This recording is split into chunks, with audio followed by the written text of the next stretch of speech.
ಏನ್ ಮಚ್ಚ ಫೋನೇ ಇಲ್ಲ. ನಿನ್ ಫೋನ್ ತೆಗ ನೈ ಮರಿ ಕೇಳಂಗಿಲ್ಲ. ಫ್ರಸ್ಟ್ರೇಷನ್ ಐತೈತ್ ನಂಗೆ. ಯಾಕೆ ಮಚ್ಚ ಏನಾಯ್ತು? ನಮ್ ಫ್ರೆಂಡ್ ಒಬ್ಬ ಗೋಳಿ ಮಗ ಬೆಳಗ್ಗೆ ಫೋನ್ ಮಾಡ್ಬಿಟ್ಟು ಮಚ್ಚ ಬೇಗ ಬಾ ಬಾಡಿ ಒಂಥರ ಆಗ್ತಿದೆ ಹಾಸ್ಪಿಟ್ಲ್ ಹೋಗ್ಬೇಕು ಅಂದ. ಸರಿ ಅಂತ ನಾನು ಹೋಗ್ಬಿಟ್ಟು ಹಾಸ್ಪಿಟ್ಲ್ ಕರ್ಕೊಂಡು ಹೋದೆ. ಅಲ್ಲಿ ನೋಡ್ರೆ ಆ ಗೋಳಿ ಮಗ ಡಾಕ್ಟರ್ ಹತ್ರ ಹೋಗ್ಬಿಟ್ಟು ಸರ್ ನಂಗೆ ದಿನಕ್ಕೆ 3 ಸತಿ ಮಾತ್ರ ಹೊಟ್ಟೆ ಇಸ್ತದೆ ಅಂತವನೆ. ಯಾವ ಇವೆಲ್ಲ? ಆಮೇಲೆ ಅದೀಗ ಡಾಕ್ಟ್ರು ಅದೆಲ್ಲರಿಗೂ ಆಗುತ್ತಪ್ಪ ಅದ್ ಬಿಟ್ಟು ಬೇರೆ ಏನಾದ್ರು ಪ್ರಾಬ್ಲಮ್ ಇದ್ರೆ ಹೇಳು ಅಂತ.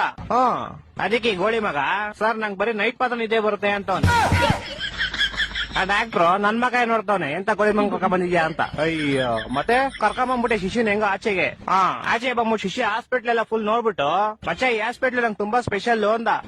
ಏನ ಸ್ಪೆಷಲ್ ಅಂದ್ರೆ ಮಚ್ಚ ನೀ ಹಾಸ್ಪಿಟಲ್ ಹುಟ್ಟಿದ್ದು ಅಂದ. ಅದ್ರಲ್ಲಿ ಸ್ಪೆಷಲ್ ಐತಂತೆ. ನಾನು ಸೇಮ್ ಕ್ವಶನ್ ಕೇಳ್ದೆಪ್ಪ. ಮಚ್ಚ ನಾನ್ ಚಿಕ್ಕ ವಯಸ್ಸಲ್ಲಿ ಹುಟ್ಬಿಟ್ಟೆ ಅದೇ ಸ್ಪೆಷಲ್ ಅಂತ. ನನ್ನ ಮಕ್ಕಳು ಒಂದೊಂದಲ್ಲ ಅದ್ ಬಿಡಪ್ಪ ಹೋಗ್ಲಿ. ಮಚ್ಚ ಹುಟ್ಟಿದ ತಕ್ಷಣ ನಂಗೊಂದ್ ಸೀಕ್ರೆಟ್ ಗೊತ್ತಾಯ್ತು ಅಂದ. ಏನ್ ಸೀಕ್ರೆಟ್ ಅಂದ್ರೆ ಮಚ್ಚ ಹುಟ್ಟಿದ ತಕ್ಷಣ ನೋಡ್ತೀನಿ ನೋಡಿದ್ರೆ ನಮ್ಮ ಅಮ್ಮ ಲೇಡೀಸು ನಮ್ಮ ಅಪ್ಪ ಜೆಂಟ್ಸು ಅಂತ. ಹೊಟ್ಟೆ ಎಷ್ಟು ಉರ್ಸ್ತಾವ್ರು ಅಪಕ್ವತ್ನ ನೋಡಿದ್ರೆ. ಮಚ್ಚ ಬಂದ ತಾಳ ಅವನೇ ಬಂದ. ಮಚ್ಚ ಏನ ಮಚ್ಚ ಗಾಡಿ ಏನೋ ಪ್ರಾಬ್ಲಮ್ ಆಗ್ಬಿಡೈತ್ ಮಚ್ಚ. ಏನಾಯ್ತಾ?